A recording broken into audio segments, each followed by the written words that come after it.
All right. Hello and good morning. I am Emily Francis. I am super excited to be here with you today and sharing a little bit of what I do in my classroom. Thank you. Oh my goodness. I think I have another window open and I am going to quit it. All right. Sorry about that. Um, All right, so thank you for joining my session. And thank you to Katie, Tan, and Carol for putting all of this together and for the opportunity for us to come together this summer and learn. So, my session today is on practical and essential practical SEL initiatives for multilingual learners. This is something that I do, and I call it practical because they are easy to do. As long as we put the effort and the work into it, it is definitely something we can do for our multilingual learners. So let's engage. Let's go ahead and share with the world our learning. I have a Twitter, I have an Instagram, I have a Facebook account. And don't forget to use the hashtag ML Summit and also the handle at ML Summit 1. Go ahead and share your learning, and I can't wait to hear and see what you have learned today. So let me start with this quote. We, the teachers, have the power in our hands to make or break our classrooms in how we want our students to feel, how we want our students to run, and what kind of students we want to produce. What a wonderful power. What a huge responsibility that we have, that we can produce students who are world changers, students who are making a huge impact in our society. But we also have the ability to do the opposite when we employ practices that fail to honor our students' culture and our students' language practices, then that can have lasting effects. And I share that with you just because that's exactly what happened to me. So in 1994, I came to the United States as a 15-year-old with interrupted formal education, enrolled into a high school as a ninth grade student. I had lived in Guatemala for 15 years. I had experienced an immigrant journey. I have experienced family separation. And so when you ask me about my high school experience, really the most I can tell you is that it was a place that failed to tap into my potential. Yes, I learned the language. Yes, I was able to accumulate 42 credits for graduation. Yes, I took a picture with a cap and gown, but I did not graduate. And worse than that, forget the diploma.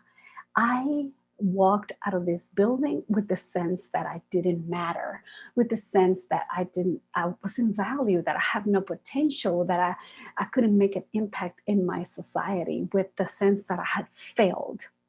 And that is not what we want our students' experiences to be in elementary, middle, and high school, and even through college, because I had some of these hard experiences in college too.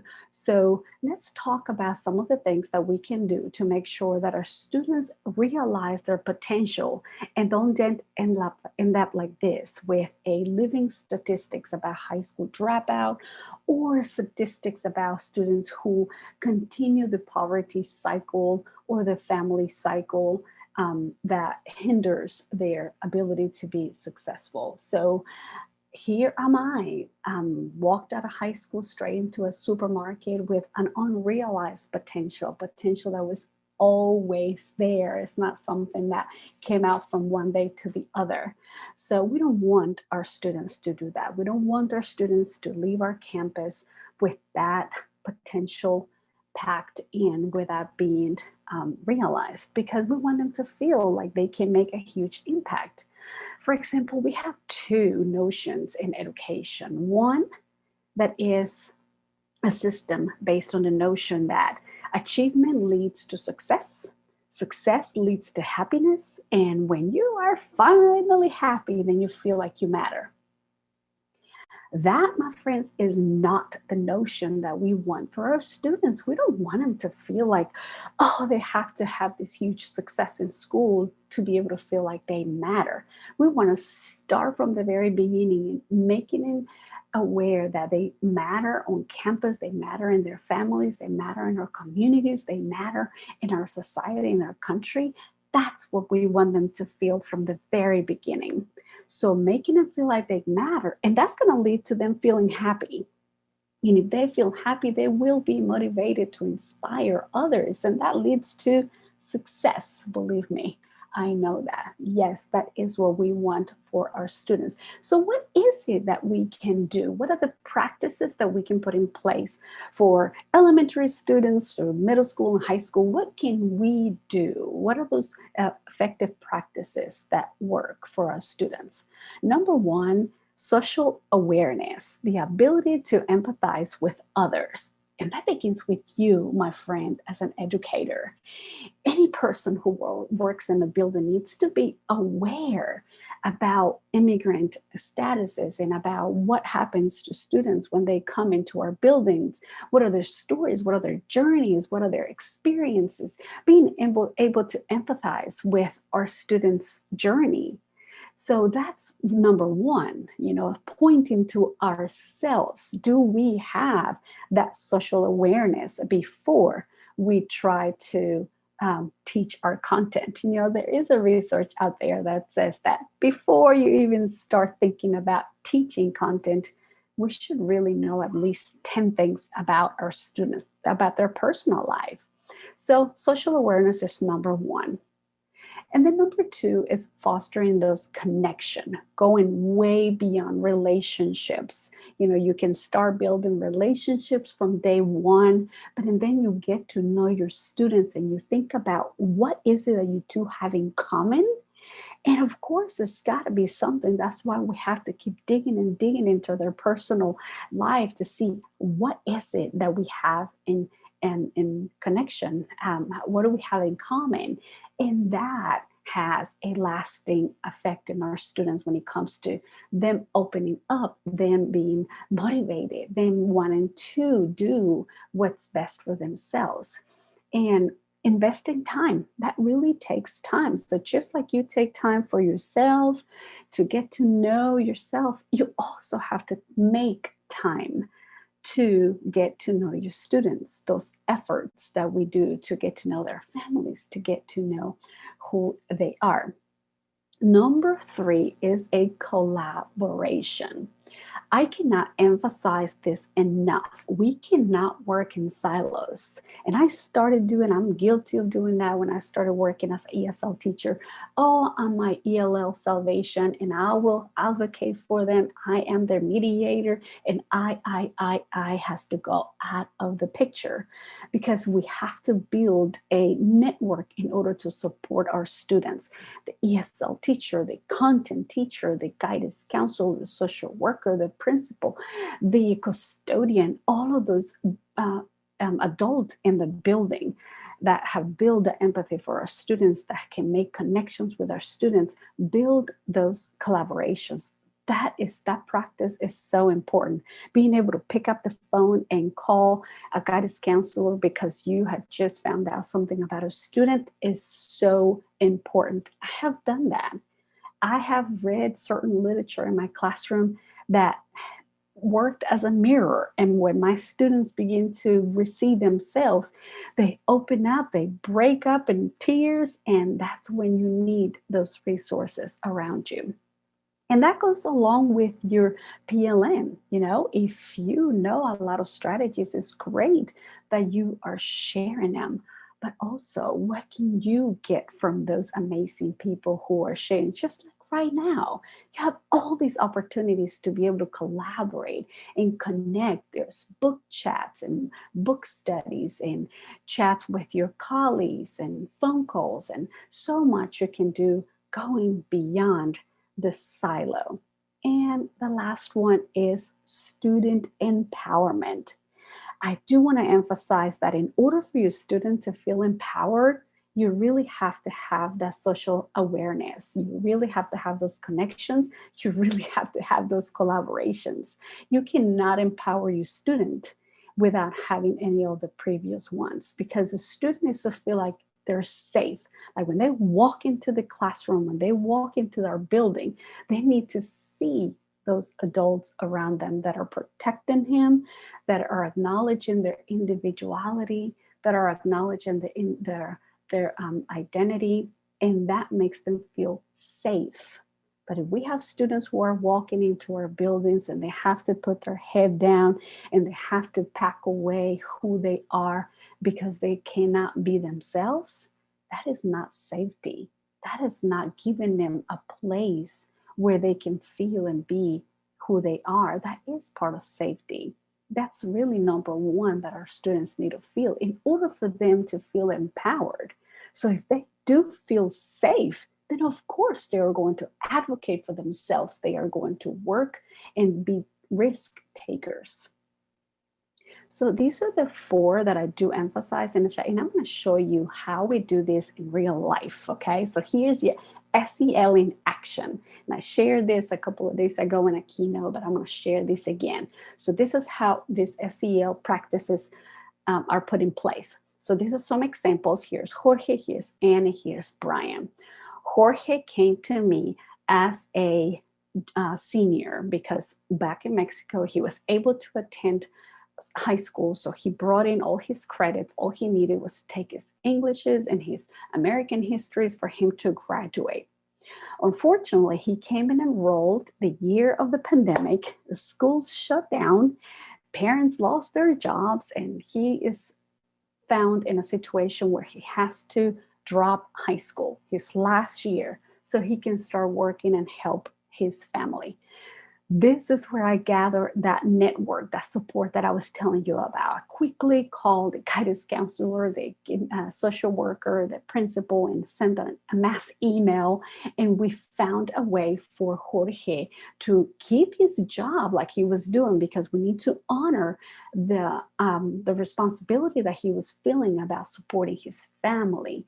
We need to honor the decision that he is making as a young adult, that he needed to work instead of going to school. So he was working, but and then we were giving him the opportunity to do his assignments in the evening.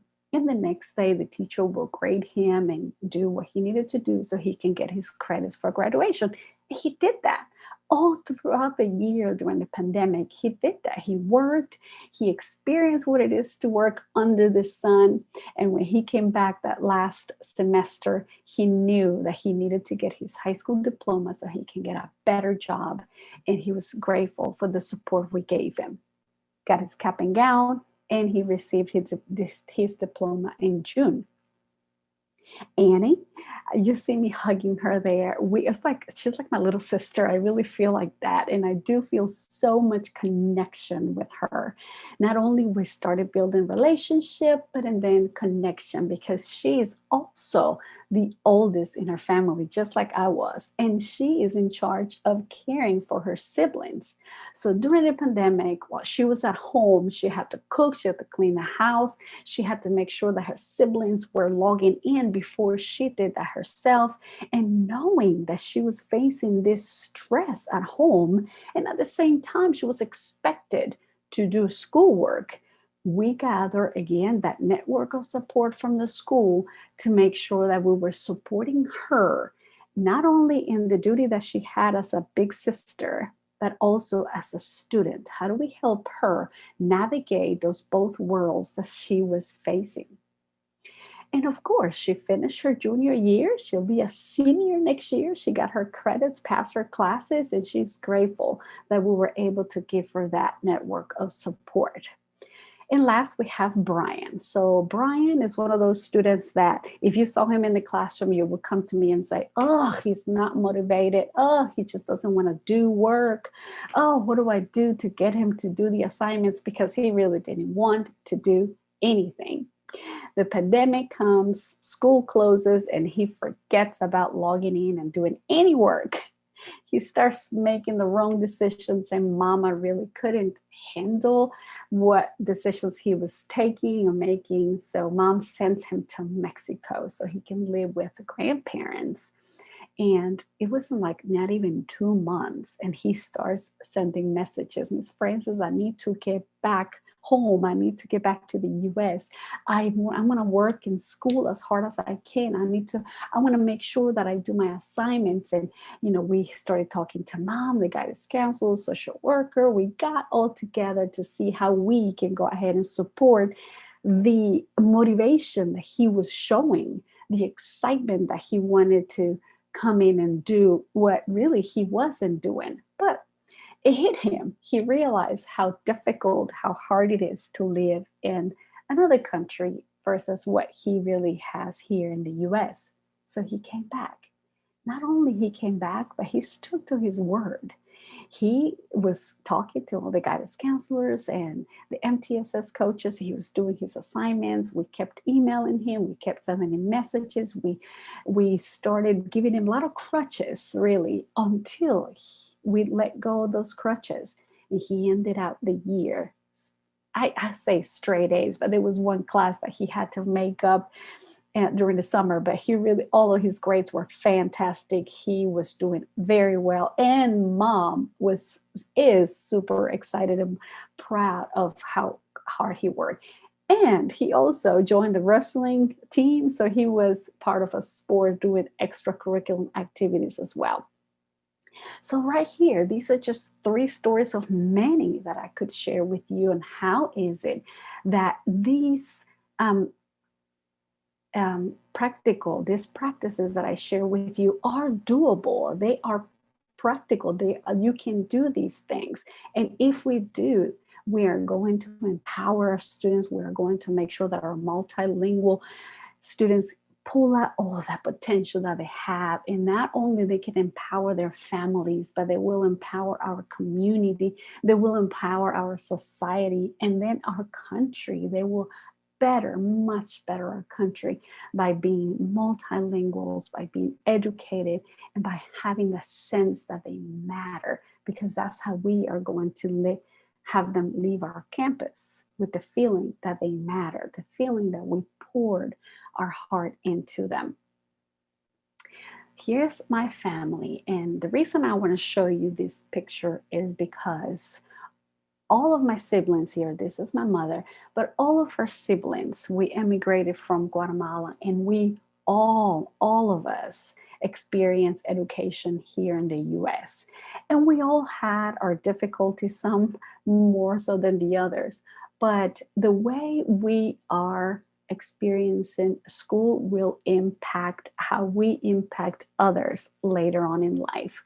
So, one of my sisters, my third sister, she went straight from high school to college, got her degree, has her own business in Texas, and makes a whole lot of money than I do as teaching. Gabriella got his licensure to do cutting hair, and she has her own suite where she cuts hair, and she loves what she does. She impacts others. My brother, he dropped out of high school like I did, but he realized that he had to go back and get his GED so he can make a bigger impact in our society. So we thrived. We really did. Some of us had to either sink or swim, and some of us were really receiving support to do it. But if we do want our students to thrive, not only our curriculum needs to represent our students, but also we need to make sure that we are employing, that we're practicing the strategies and effective practices to make sure that they feel like they matter. And that is what I have for you today. I think I'm ending a little early, but thank you for joining my session. We do have some Q&A time. So what I'm going to do is I'm going to stop sharing my screen, and hopefully I can go in here and join the YouTube and see if you have any questions to share. If you don't have any questions, I have 16 people watching right now, so thank you so much. Mhm. All right, let me see if I can pull up any questions you may have. And there might be a little delay, but go ahead and post your questions.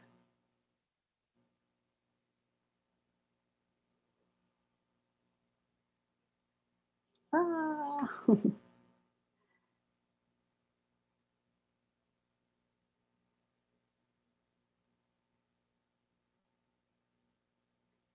I don't see any.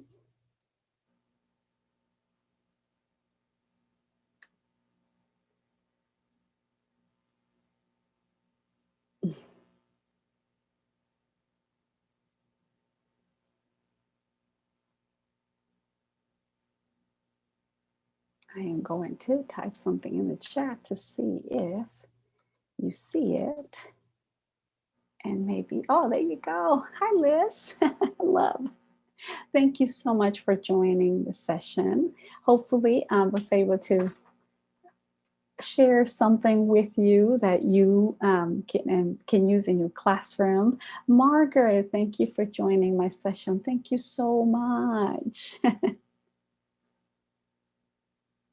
You love my story. Thank you. I do appreciate that. Yes. I know I didn't share much about my journey and my immigrant journey, but you're welcome to go to my website, my blog, and I blogged about my story so you can read some more if you need to. I do blog about this lessons that I do in my classroom. So if you're looking for lessons for elementary, which I taught elementary for 6 years, so I have lessons that you can use for elementary students, but I also have lessons for high school students. And I do want to share that the reason I moved from the elementary to high school was because I was working at a summer camp for just a couple of weeks 3 years ago. And I walked into a classroom full of newcomers, and I realized that these newcomers were exactly what I was facing a few years ago when I started high school, and I wanted to start working with newcomers. So that is what I do today. All right, so if you don't have any questions that I can answer for you, I know there's a little delay here, but thank you again. And if you have any questions, let me go back and share my screen so I can show you a page where you can contact me. So this right here has all my contact information. All of these are professional platforms. I have Facebook, I have an Instagram, and a Twitter, and all of those are professional. You can also email me, or you can check out my blog and also contact me through there. All right, so thank you so much, and I hope you share your learning, and I can't wait to share my learning.